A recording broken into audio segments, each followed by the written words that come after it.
is Gary Parrish. This is the CBS Sports Eye on College Basketball podcast, and this is where we sometimes discuss camel fighting, dodo birds, and leaky black. Per usual, Matt Norlander is here with me. If you're watching on YouTube, honor Brandon Davies the only way you should. Smash that like button. If you haven't yet, subscribe to the Eye on College Basketball podcast. Please do that wherever you subscribe to podcasts like Apple and Spotify. Let's get into it. And, buddy, I hope you like media rights disputes, because that's what we're dealing with today. We now have a media rights dispute, it appears, that reportedly involves, to different levels, Duke, Michigan, the ACC, the Big Ten, ESPN, Fox, and Amazon. And the dispute stems apparently from a 3-game deal the Blue Devils have struck with the company that regularly and routinely delivers things to my front door. Norlander, it's good to see you again on a Monday. Complex situation, but you have written about it. The headlines at CBSSports.com. Can you explain to the folks listening right now what Duke and Amazon have combined to do and why the Big Ten doesn't seem thrilled about it? Hey, GP, good afternoon. Yeah, we have an unusual, potentially groundbreaking story here. Let's first get into the games, all of which are going to happen. So Duke went out and scheduled UConn, and that game will be in Vegas the Wednesday before Thanksgiving. And those two schools had been talking to each other for a long time. In fact, I had wondered, after the way that UConn booted Duke out of the tournament, if Jon Scheyer might understandably say, you know what, maybe we don't need to go and face this team with the memories so fresh, with the scabbing still not having completely healed. Nonetheless, they wanted them to keep that going, and so they will, by the way, in the sake of millions of dollars. So that will be the first game. This is next season. Duke, UConn, Vegas, Wednesday night before Thanksgiving. Then the second big game, December 21st at the Garden against Michigan, reigning national champions. And not just that, but it will be the second consecutive season where those two programs will play each other in a non-conference game. They, of course, played in D.C. back in February, and Duke won that one. And then the third game will be in mid-February against Gonzaga. That game will be in Detroit. There are a couple reasons why that game is happening in Detroit. One of them, that is also the site of this upcoming season / next season's Final Four. And so you want to do that with all the intentions and visuals and motivations that would be surrounding with all that. So those are the 3 games that are scheduled. They're going to get played. They're going to be broadcast on Prime Video on Amazon. This has not yet ever happened. We have never seen Amazon venture into the world of college basketball broadcasting. Obviously, it's been in bed with the NFL as a small part of that league's massive billions upon billions when it comes to broadcasting NFL and having Thursday Night Football, of course. It's gotten into some other stuff. It's gotten into it with, obviously, baseball, with the NBA this particular season. In fact, I know Amazon has the NBA because sometimes I bring up my YouTube TV, GP. Are you like me? You bring it up, you're like, I thought these two teams were playing tonight. I'm not seeing it. Oh, it must be on Prime. I guess log out and go see if it's on Prime. So I do, more than ever previously, have to, before I even decide what I'm watching, I go straight to the CBS Sports app to find out. Yes. Do I need to turn on DirecTV, or do I need to go straight to the Prime app? Sports are all over the place now. I think I've adjusted okay, but yes, it can sometimes be a little bit of a hunt to figure out where is this thing that you're trying to watch. And so now Amazon is going to get into the college basketball realm, at least initially, with this 3-game Duke foray that Jon Scheyer aggressively pushed for and tried to get done, and has been able to achieve it. Good on him. But there's a reason why it took until late 2026 to have a streamer broadcast games of this caliber, because these are 3. Every single one of these games is highly appealing. You have Duke, UConn. It sells itself. Rematch. Not just that, you'll have the likes of Caden Boozer and Braylon Mullins, the 2 central figures on the play that decided that game to send one of those teams to the Final Four and kick the other one out of the tournament. They're going to be back. We understand that. Duke, Michigan is the reigning national champions. They just played. Obviously, that's understandable. Gonzaga continuing to schedule relevant non-conference games and playing that game at Little Caesars Arena, what I presume is a stone's throw from Ford Field. So there's major storylines attached to all of them. That's awesome. It's really, really good for the sport. And as a reminder, next season, we are going from 31 to 32 regular season games in college basketball, which is giving us one additional game for a lot of these schools to schedule. And in many instances, as you'll see later this week and even deeper into the offseason, you're just going to see not a downtick in notable non-conference games, which is a very good thing. However, there is, a dispute, a disagreement, a frustration, however you want to frame it. That's also a part of this. I don't want to get too into the weeds on a lot of this stuff because I think a lot of fans are just going to be like, hey, can we watch the games? Awesome. They're playing games. Awesome. However, when it comes to these non-conference games, and if the games are not being played on campus, and there used to be a multi-MTE model that existed, and now the MTE formats in general, like that's changing significantly. But the best way I can put it is this. Remember when Duke played Illinois at the Garden a couple seasons ago in February, GP, right? That game was broadcast on Fox, and that was an ACC team against the Big Ten team. And then last season, what happened? Duke played who? Michigan. Non-conference game in February. And what game was that? What network had that broadcast? ESPN. So generally speaking, if it's not hard and fast language in these multimedia agreements with these conferences on behalf of their member schools, there very much is an understanding where it alternates. So Fox had the big Duke non-conference game for 24-25, and then ESPN had it for 25-26. And then, oh, look at this. Duke's going to play a Big Ten team again, so Fox should have that game. And when this came out last week, this whole story got told fairly quickly. Fox is not happy at all with this arrangement. Whether it can actually do something to change that remains extremely doubtful, as far as I can tell right now. But there will probably be there are already concessions that had to be made with this. Like ESPN, because it's going to play the Michigan game at Madison Square Garden. Well, Syracuse is a member of the ACC. So for non-conference games in basketball, if you want to play a non-con game, a one-off at a neutral site venue, if you play it in a state where you have a member school, the conference has the broadcast rights to that, so it attaches to ESPN, period.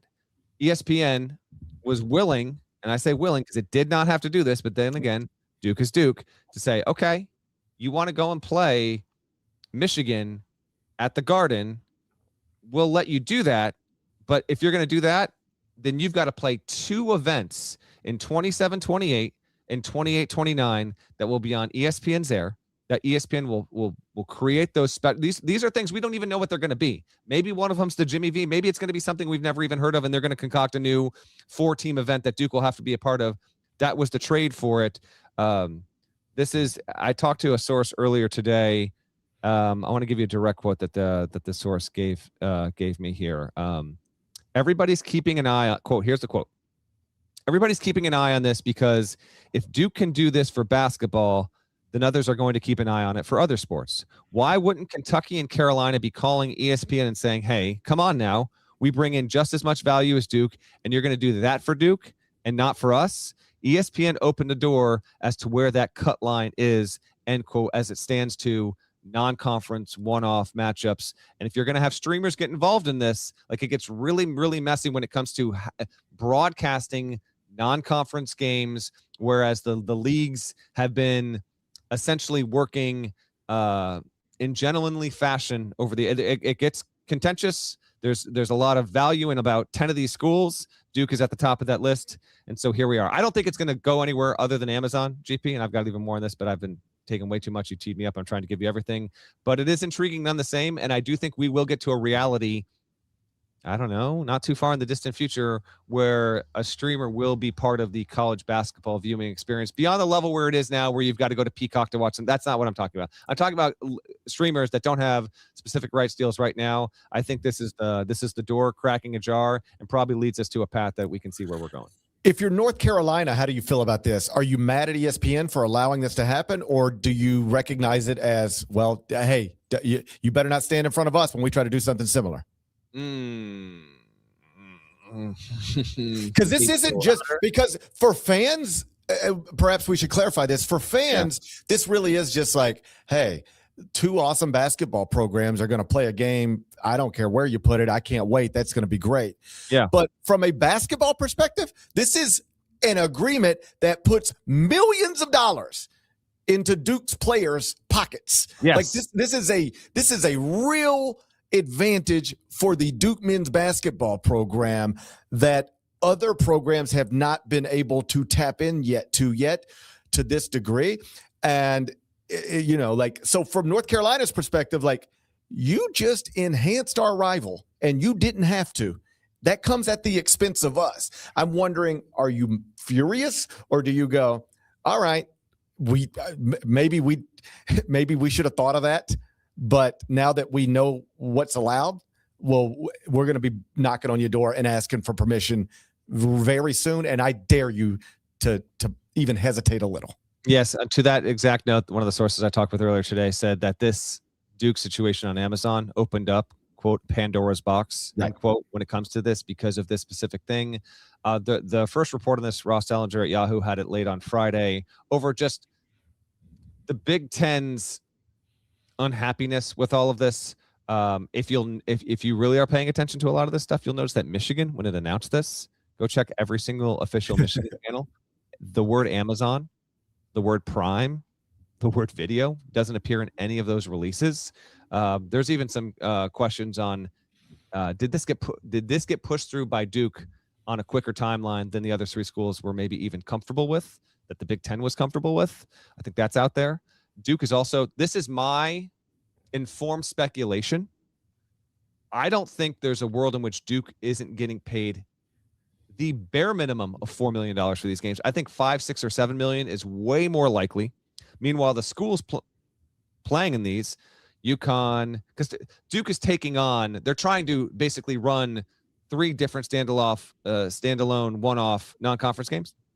Not necessarily MTEs, but they want to be the organizer. They want to be the event organizer. They don't want to hire some of these other companies that do this kind of thing. So they're going to get the lion's share. They're going to enter into the agreement with Amazon. I get all that. But UConn, Gonzaga, Michigan, 500, 600, 700,000 to play a game, which is good money, no doubt. It's not close to what Duke's making on this. So did we have something like a Pandora's box open here? Is this Duke situation specifically going to lead to media rights agreements when they come up for renewal? And we still got years on some of these. The ACC one is still, GP, a little less than a decade away.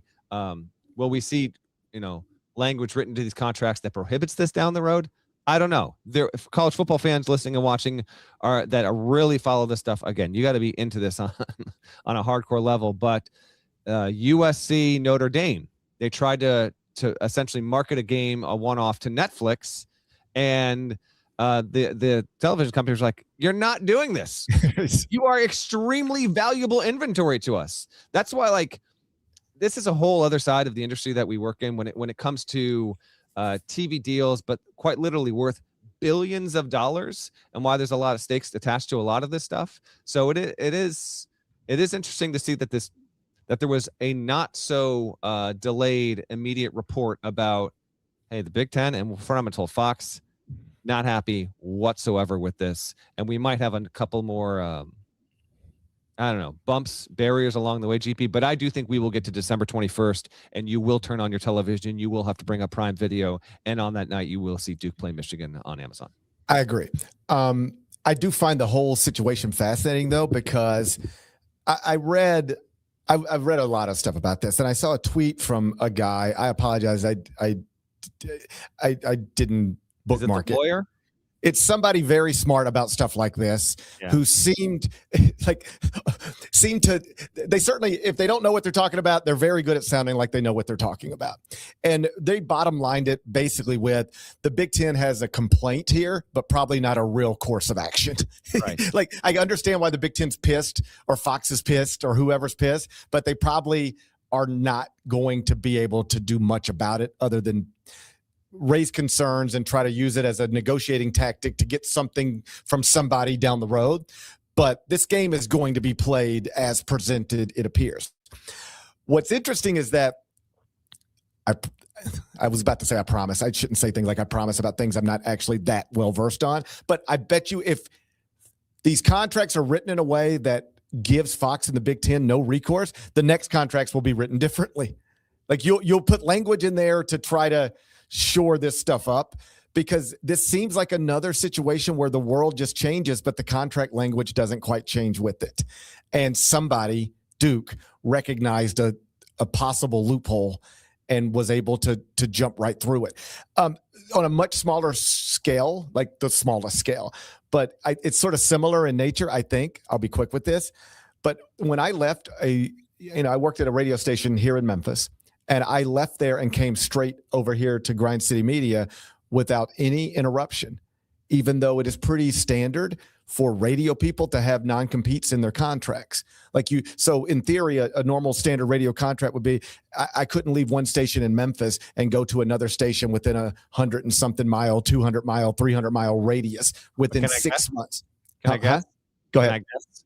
Because you weren't on the radio and you were on streaming on video, and that's why you could do it? Think about, okay, you ready for this? Exactly. This is not a radio station. Yeah. So they recognized this could be a problem at some point over there. Honestly, when Chris Vernon left and didn't have, and the non-compete didn't, then they came back to everybody and they were like, we got to change the language. And I just refused to ever get it changed. But now I assume everybody at that radio station now has language in their contract that says podcast, videos, anything. But it was just old language in an old contract that never got changed, updated for the times that we were now living in. And perhaps this is something similar. What I love about it is that, and this is why also I believe in Jon Scheyer. Because I believe in smart people. Mm-hmm. And he's clearly he's a good thinker. He's clearly sharp. Like this opportunity has been sitting out there theoretically for a while for people to tap into. And that's the program that did it. And now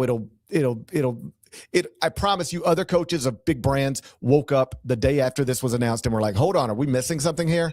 Are we missing something here? Why didn't we see this the way they saw it? I love it when people, particularly in college athletics, or at least I appreciate it, when they go, okay, what are the rules here? What's going on? Because I promise you, maybe somebody else thought about this at some point, and then somebody said, yeah, but we can't do that. Yeah, but we can't do that. Well, at Duke, they clearly said, why not? Let's think of a way that maybe get the smart people in here, get the lawyers in here. Let's figure out if it's possible to do this, and then let's try to do it. At a very different level, I wrote a story, it might have been about 20 years ago at this point, about elite camps. Do you remember elite camps, like the concept of elite camps?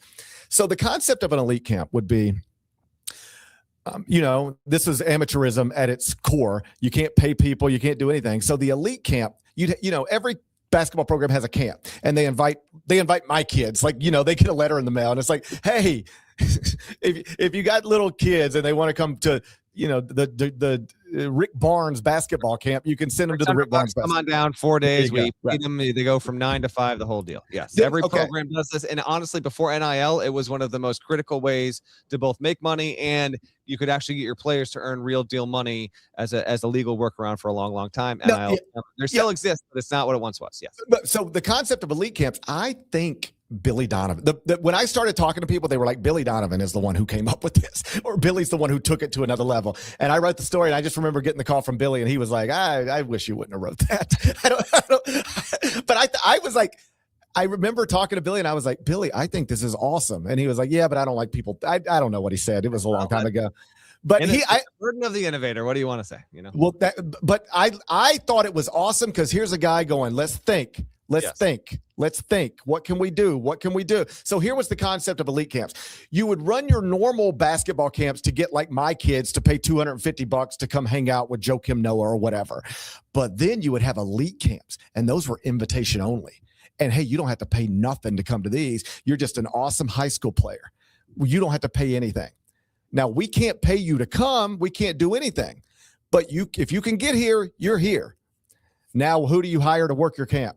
That player's high school coach for a lot of money. And it's just sort of understood that coach has now got the money to get you here. That coach has got the money to do whatever that coach needs to do. And this was a way to get some of the best prospects in the country onto your campus. You literally hire coaches to work your camp, and then they cover the expenses to get players on your campus. It was a workaround. And then everybody started doing it.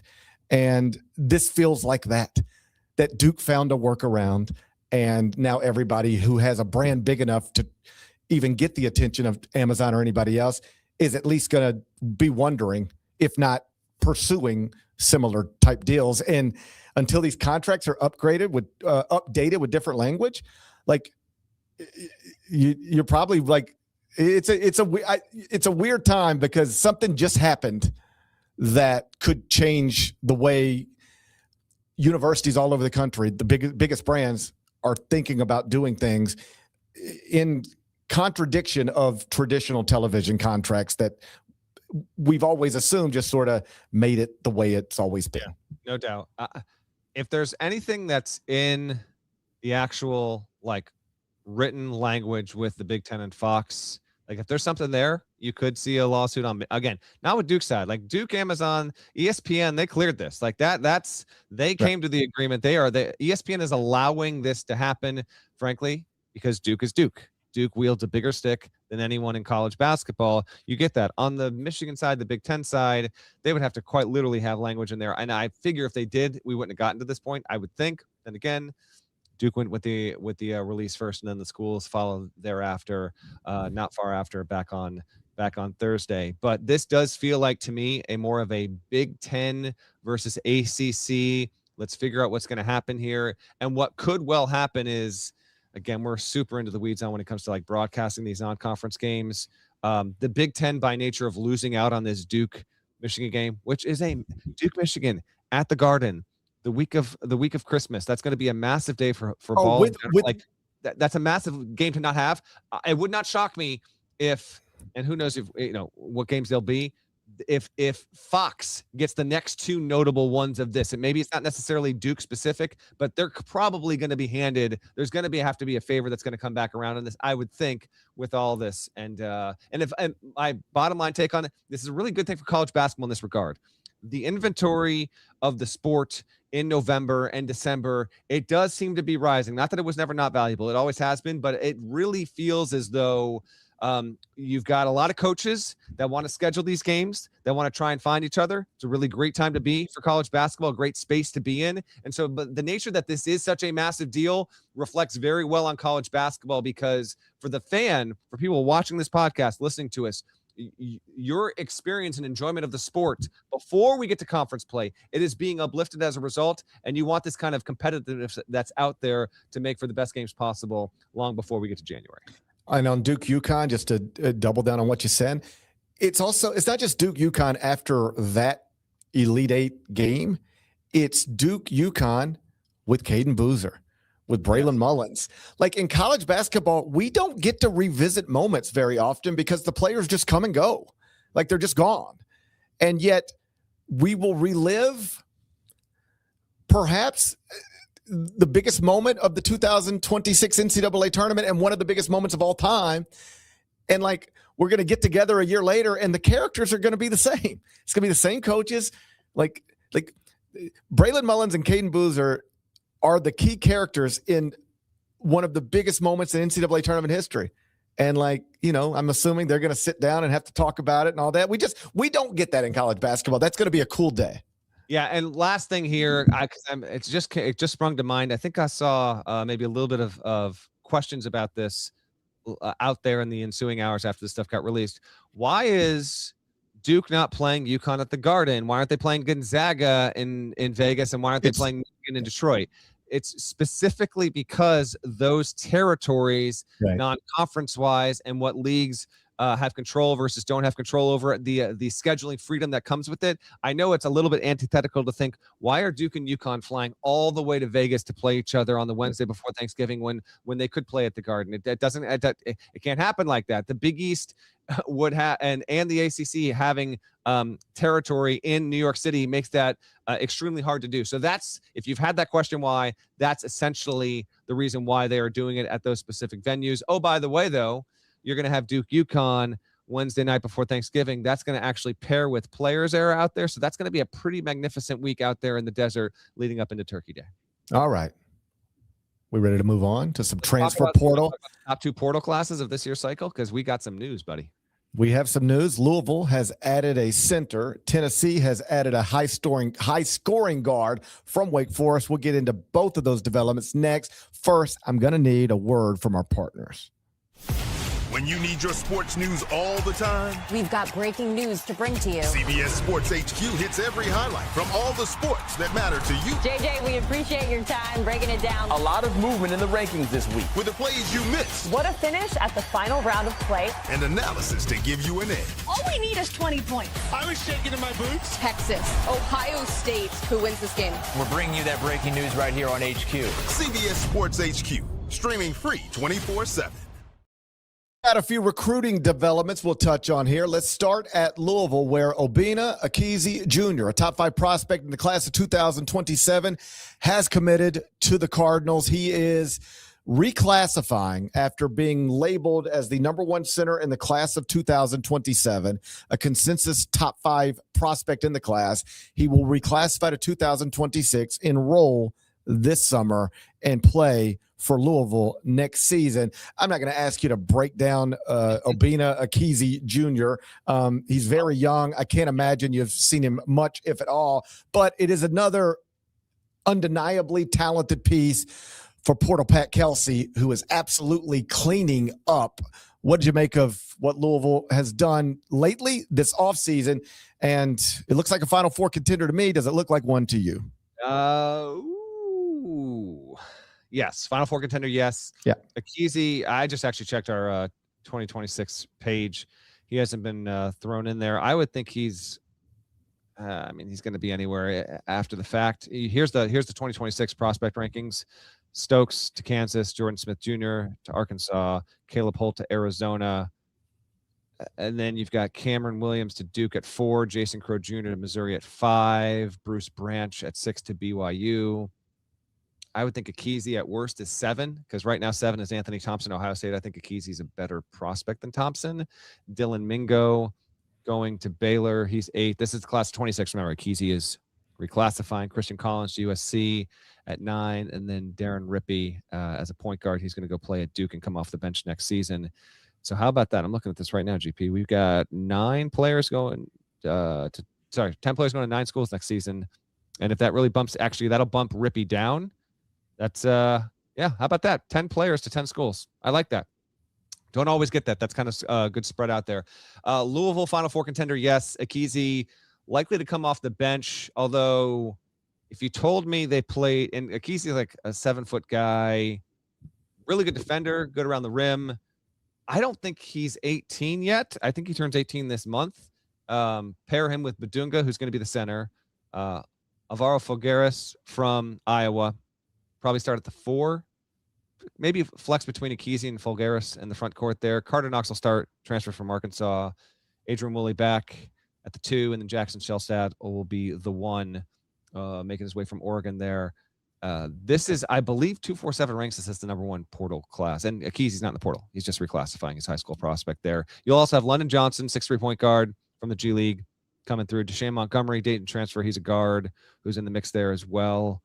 Louisville has a lot of talent. It remains to be seen if they actually, ironically enough, they don't have the shooting they did a season ago, but they've got the size, they've got the athleticism, they've got a roster that I think it's got to be preseason top 10 here, GP. In fact, I think both teams we're going to talk about in today's show, coincidentally enough, top 2 portal classes probably. I think we got to put both in the top 10, and in a welcome change of pace. I just wouldn't have thought this was the case 5 weeks ago. I'm really intrigued and excited by the schools that are populating like the top 10-ish, 15-ish of the rankings at this point. But the pressure will be on. I don't know how much Pat Kelsey and Rick Barnes, and we'll get to Juke Harris in just a second here. I don't know how much they're spending in totality, in the aggregate, cumulatively on these rosters. It's definitely north of 15 million. And if you told me it flirted with 20, I'd believe you. So with that comes a lot of pressure. Louisville has done nicely year 1, year 2, after the Kenny Payne era.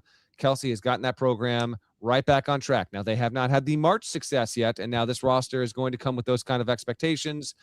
Dare I say, Final Four expectations there. But getting Ekezie is a good add. I mean, he really adds some really nice front court depth and a lot of promising talent. I don't know if he's going to step in his freshman season and be one of the 10 most impactful first-year players in college basketball. I don't know if that'll be the case. I don't know. But I do know by adding him and giving you that much more insurance in the front court, it does give Louisville fans rightful optimism to say we have a team that should be top 3 in the ACC for sure and be a team that With all that comes with that, we should have at worst a 4 or better next to our name if we can dodge any injury issues. Top 2 transfer portal classes, according to 24/7 Sports, as you mentioned, are indeed Louisville and Tennessee in that order. And Louisville, I mean, they ain't having no money. Are you surprised that the closing of the Strait of Hormuz has had no impact on Louisville spending? Not surprised whatsoever. I think we talked about this back in like early February. We didn't think the Strait of Hormuz and everything attached to that was going to have any impact whatsoever on Pat Kelsey's ability to recruit really deep in the portal. The Strait of Hormuz is wild. I cannot get enough of the Strait of Hormuz. I had no idea. Be honest. Did you know the Strait of Hormuz existed 2 months ago? We went over this previously. We don't need to relitigate this. I love it. It's like I learned about just something new. Don't get me back into that Suez Canal talk again. I love the Strait of Hormuz. It's wild. Anyway, no impact. It's had no negative impact on Louisville spending. None. Price of oil is not affecting Louisville's ability to load up in the roster and the portal and build up a huge roster. And quite possibly, I don't know if this is the case or not, possibly have the most expensive roster. It's definitely one of the top 5. Tennessee and Louisville unquestionably will have 2 of the 5 most expensive rosters. And you know what? Good on you for doing so. But as you see with Kentucky, that's double-edged sword. I'm sorry, double-edged sword that comes with that. You know, this is how it goes. If it doesn't go well, we go from going, man, the Strait of Hormuz has had no impact on Louisville spending. Pat Kelsey's got it rocking and rolling. You go from that to how you not winning, spending $50 million on a basketball roster. Like blessing and a curse is exactly right. Ask Mark Pope. Ask John Shire, just for different reasons. Sure. Like it is awesome to have the National Player of the Year in back-to-back years. But when you fall short in back-to-back years with the National Player of the Year, people start to use that to hit you in the head with it. And if this Louisville team is not great, Pat Kelsey will live the exact same life that Mark Pope lived last season. And that's not an easy life. It's not, but envy of plenty of people right now, no question. And I'm happy for Louisville's fan base to have they were rosy going into 2 seasons ago and going into last season as well. This is really a level up here.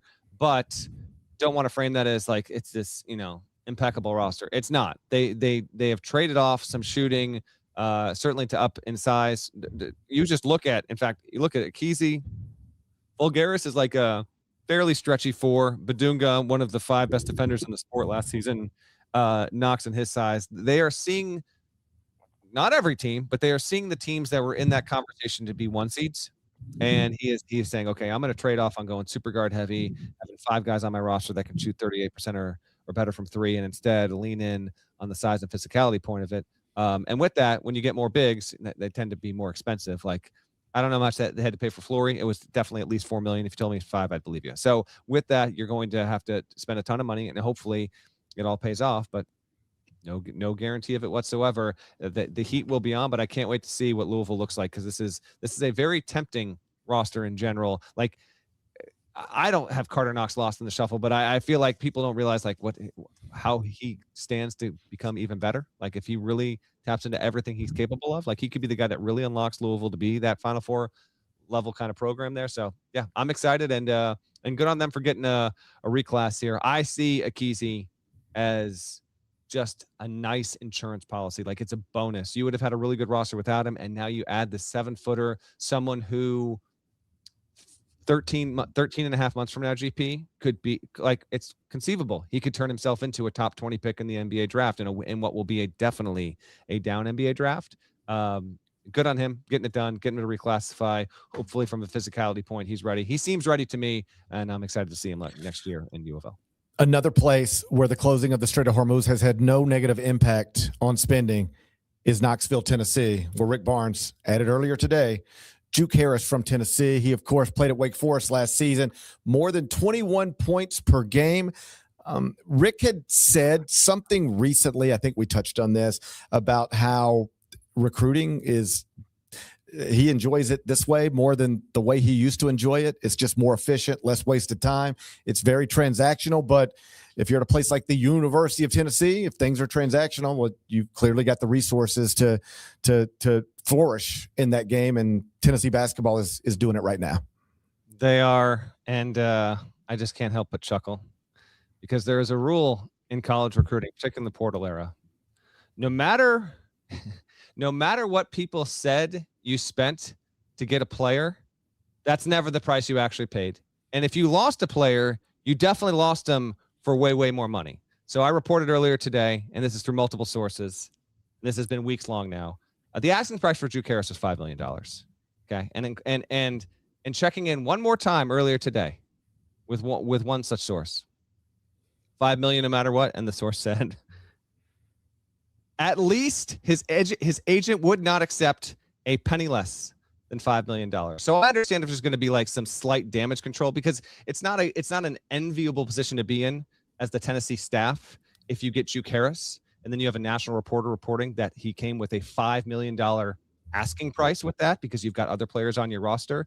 But the game is the game. And everyone knows that Juke Harris was out there for weeks. He dabbled with the pre-draft process.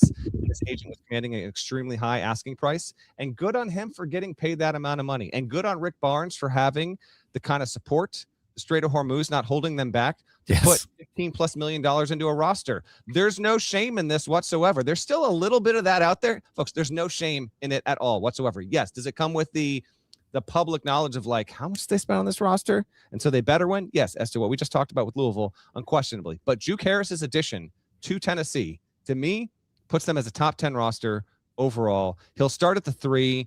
You got to figure he'll start at the 3. I'll run down the roster here real quick for you. GP, I don't know where you've got him yet. You can reveal that to us in just a second here. Data Ames from Cal will run the point. He averaged 17 points a game last season, by the way. You'll have Jalen Harrison from Notre Dame, averaged 16 in obscurity. Fighting Irish weren't any good, but he's a bucket getter. He'll start. I would think if they opt to start Terrence Hill Jr., he had 15 coming off the bench at VCU, but he was a bench player in name only. This big out of Kennesaw State, Braden Liu, he might wind up starting at the 4, and then quite clearly Miles Rubin from Loyola, really good defender. He'll start at the 5. They've also got Tyler Lundblade from Belmont, who's a career 43% three-point shooter, averaged 15.5 a game last season. They've got the dudes. And Rick Barnes has made one Final Four in his career. It was more than 2 decades ago when he was at Texas. This program, Tennessee, has never made the Final Four. 3 consecutive Elite Eights for this program, and understandably so. Barnes is going to turn 72 later this year. I don't know how many more seasons he has left. Maybe this is going to be his last one. Maybe he's got 1 or 2 more after this, but they are going all in to try and make not just a Final Four happen. They also haven't gotten a 1 seed. Tennessee has been, as I wrote earlier today for the site, GP, Tennessee has been the best program in college basketball in the 2020s that did not have a 1 seed or a Final Four to its name. It's had plenty of 2 seeds. It's had some deep Elite Eight runs. It's got some SEC championships in there. It's had some really high draft picks. It's had one of the 3 best defenses in college basketball across the past half decade. Like, it hasn't had a down year, but it has not had that 1 season where it did finally break through.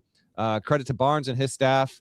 Danny White, the athletic director of Tennessee, all the boosters that are going to make this happen. They will have one of the most expensive rosters in the sport, and they should. They're going all in. They're going to try and make this happen and break through to a Final Four. Getting Juke Harris, one of the highest paid players in the portal, kind of clinches that. And to me, unquestionably has Tennessee as a top 15 team. I personally would have them in the top 10. I had them 17 before this development. I'll definitely move them into the top 15. Louisville and Tennessee will both be in the top 15 of the updated top 25 and 1. I hear you on the money thing, like just on a very surface level, like Juke Harris, $5 million sounds high, but whatever. There's no salary cap. It's just wealthy people's money. If I were in my 70s trying to get back to a Final Four, yeah, sure. Just give him $5 million, get him on campus. Why not? And I guess I just have a difference of opinion on how the money stuff is interpreted among fans, because I guess it could go a million different ways, but like sometimes people would ask me as a Mets fan, when the Mets have the highest payroll in baseball, you see how that's going, by the way, but they'd say, hey, like even if they win just by spending all this money, like you just be buying a World Series. Is that really what you want to do? And I'm like, yes. Yeah. Please. Have you ever met a miserable Dodgers fan recently? Like by definition, they are kind of buying World Series. It seems awesome. Ohio State in football bought the highest paid team a few years ago. They won a championship with it. It looked fun as hell. And so I think the money it gets used against you by other people's fans and your own if things aren't going well. Like Mark Pope had to hear about his payroll from his own fans as much as he had to do from other fans last season. But when it's going well, only your rivals bring up your money. When it's going well, you just have fun. When it's going well, you just love it. And so right now, people in baseball reference the Mets payroll because they stink. And Mets fans reference it because they stink. But I promise you, the Mets were leading the NL East right now. You could laugh about their payroll all you wanted. I'd be like, bro, I just watched Juan Soto go 2 for 3 last night. I'm having a blast. If you're winning, you don't have to apologize for how much you spent. And your own fans, it won't even be in their head. They'll just be winning so much. They're having a blast. Nobody cares. And so don't apologize. If I were a head coach, I would want all the money and I would spend it as best I could. And I'd go try to win as many trophies as I can. And I don't think you got to apologize at all because in truth, whoever's holding the trophy at the end of this thing, almost regardless in whatever, like football, men's basketball, almost regardless of who's cutting nets at the end holding trophy, they are going to be somebody who spent millions and millions and lots of money on a basketball roster. And that might have to be the case moving forward. Now we'll see if this, and by that, I mean, adding through the portal, Michigan just won a national championship, first team ever. Every person that started in the national championship game did not begin their career at the University of Michigan. There had never been a national championship game where that was the case, where every single person did not start their career at that given school. Now, we have plenty of schools occupying GP's top 10 right now. They've got some really healthy retention. That could well be the case. We could see the team that wins the 2027 national championship be a team that was able to keep a key 3 or 4 or 5 pieces on the roster, and that can lead itself down the way to having a national championship team. We'll see. But I do know this. If Tennessee is able to have big-time success next season, it will have been because of the size of its checkbook, and rightfully and understandably so. Rick Barnes has been at this for 40 years. Many of his contemporaries will tell you that he is too good of a coach to only have one Final Four trip on his resume. I would say that actually speaks to how difficult it truly is to even get to the Final Four. It reinforces that idea because it is very, very hard to do so. But Harris is a good player. They've got so many guys who can score on this roster. The Tennessee shift in identity is going to be interesting. Everything that's happening at Tennessee is interesting. Like, you've got a situation with a coach who's been there a dozen years, has made 25 plus trips to almost 30 trips to the NCAA tournament in his career. And yet from the outside looking in, this looks like there is a coaching change. Like, Jacoby Gillespie, eligibility expired. Okay. Nate Ament, one and done season, be a top 15 pick. Okay. Jalen Carey transfers out. JP Estrella transfers out. Bishop Boswell transfers out. Amari Evans transfers out. Cade Phillips transfers out. This team went to the Elite Eight. It won 25 games. It was a healthy 6 seed. Just don't typically see this. And so for Barnes to be able to react and respond and bring in, again, with the help of a very serious NIL backing, a roster that to me is top 10 quality, is really impressive. And we'll see if they can gel. He's going to go offensive leaning. Like, I think the pure nature of his scheme and how he coaches, like, Tennessee probably should be, again, a top 10 defense in the country. As a refresher, all was 14th last year. So let's say top 15. Last season, Ken Palm adjusted defensive efficiency rating with 14th. Year before that, 3. Before that, 3. Before that, number 1. Before that, 3. Before that, 5. This has been a program that has been operating defense first. And although it's had some solid offensive performances in the past couple of years, of course, Dalton Connect came from obscurity to be the transfer of the year a couple of seasons ago, and he was an offensive first guy. They're doing this collectively, and Juke Harris adding to the group here is going to be it's going to be really something worth watching here. Florida's going to be the favorite in the SEC. I get that, and you got some heavy hitters in that conference, but Tennessee may well set up as the second best program in that conference. Tennessee, Texas, I've talked about how much I like them as well. A lot of interesting stuff going on there. So very cool. Good for the Vols, and get ready, because I do think this will be his most hyped team heading into a season that he's had yet. We've got a chat poll Josh just sent along. Who will be better next season? Louisville, 71%. Tennessee, 29%. Actually would expect more of a split there. I might go Tennessee between the two, but I think you'd lean Louisville, GP. I think I'll have Louisville, a little ahead of Tennessee, but not much. They would both be in this category for me. Not one of the teams that I would predict on this day to be in the Final Four, but definitely both on the list of teams I would reasonably consider Final Four contenders. Like when I say that, what I mean is I don't have to imagine a bunch of lucky bounces and upsets for you to get to the Final Four. In theory, on paper, you're the type of team that I could reason you that could be a real, like if you looked at me and said, GP, my goal this year is to get this team to the Final Four, I could say that's a realistic goal. Hard to do, but I think you've got the pieces on paper to do it. Both of those teams look that way to me. All right, good deal. I think that's pretty much a show. I think let's call it. We can call it. By the way, today my wedding anniversary. So, happy wedding anniversary to you. It was trivia time. Okay. How many years ago did I get married? You got married. No, let me. I'm gonna get this close. Okay. I'm gonna be in the range. Get the year. Get the year. I'm gonna say you've been married 15 years. Try again. I'm gonna say you've been married 14 years. One more time. 13 years. 13 years ago today. It was a Saturday, and I've been working at CBS for close to 2.5 years. Parrish was invited to the wedding. He did not show. I think he was playing golf that day. Not playing golf, literally working at a golf tournament. Literally, you want to know the truth? Here's the honest to God truth. I wasn't playing golf. I was working at a golf tournament. I was also financially in a different place where like I probably needed to work at that golf tournament. If you got married again, I was poor is what here's what I'm trying to tell you. I was poor. In that moment, it made more sense for me to work a golf tournament than it did to spend money to go to a wedding. But if you got married this Saturday, my whole family would be there. There is no chance in hell I'm inviting your kids to my wedding. That is, bro. They are wild. Not even close. Josh asked before we went live what year the wedding anniversary was. I said I would work in a trivia time one way or the other. It was a fantastic. If I do say so myself. Now I worked weddings in college, so I had worked. I can't even tell you how many. Like I worked at a catering hall. So by the time it was, came for me to have my nuptials and the big party, I knew exactly all the do's, all the don'ts, and as a result, we had an absolute blast. Borzello can attest to this. He was the one member of the college basketball media that did attend, and to this day, he will stump and stand for just how good that wedding was. So you missed out on a good time. I know I did.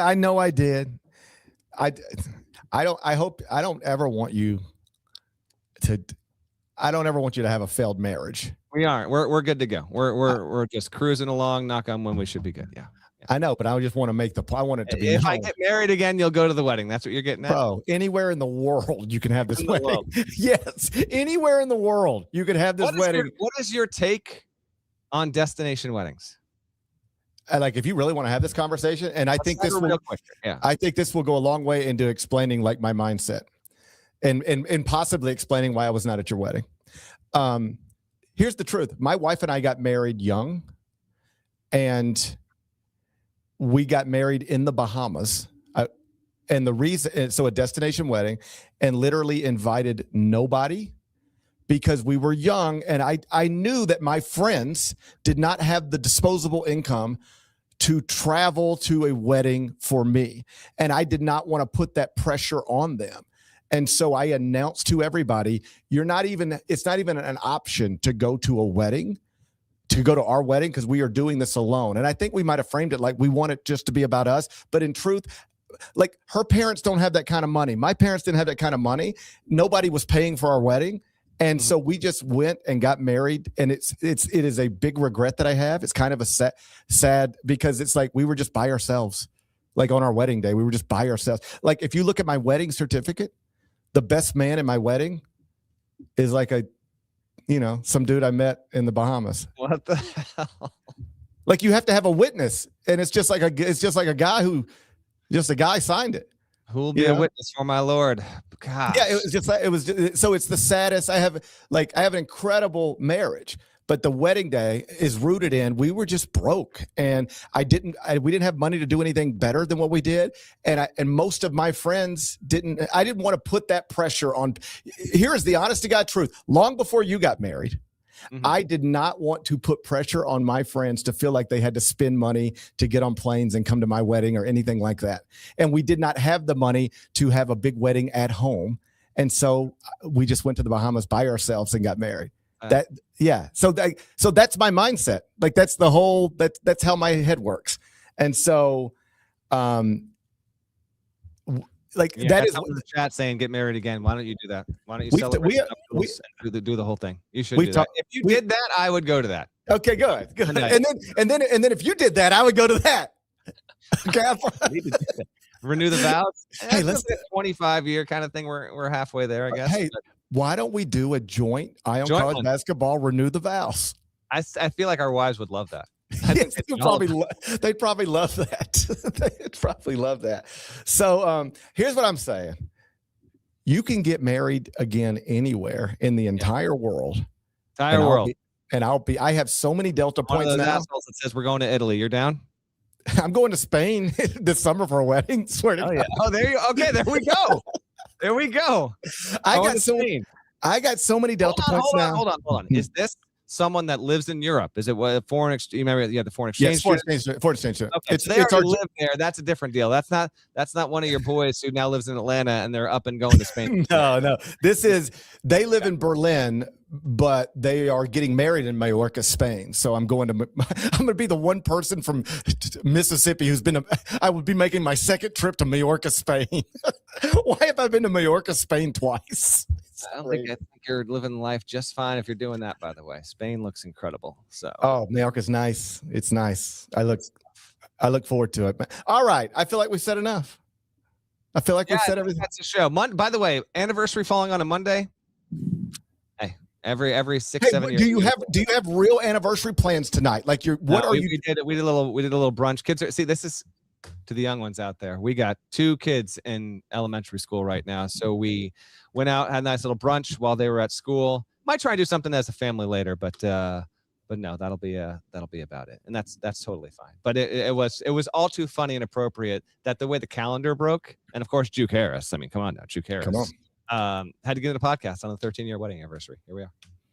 So, hey, by the time you get to your 14th wedding anniversary, yes or no, and then we're out of here. Okay. Strait of Hormuz, open or closed? Yes or no? Oh yes. Man, open. You think open? Open. You think when you celebrate one? Yeah. May 4th, 2027? Yeah. Open. I don't know, man. Open. I don't know. Ready for consummation. Let's go. Absolutely. May 4th, 2027. Strait of Hormuz. Let's do it. The Strait of Hormuz will be open on Norlander's 14th wedding anniversary. If you're looking for a headline out of this podcast, Matt Norlander predicts the Strait of Hormuz will be open by his 14th wedding anniversary. That's the description.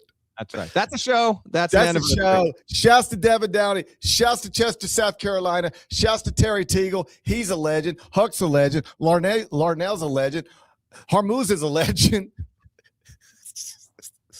If you're not subscribed, please go subscribe anywhere you subscribe to podcasts like Apple and Spotify.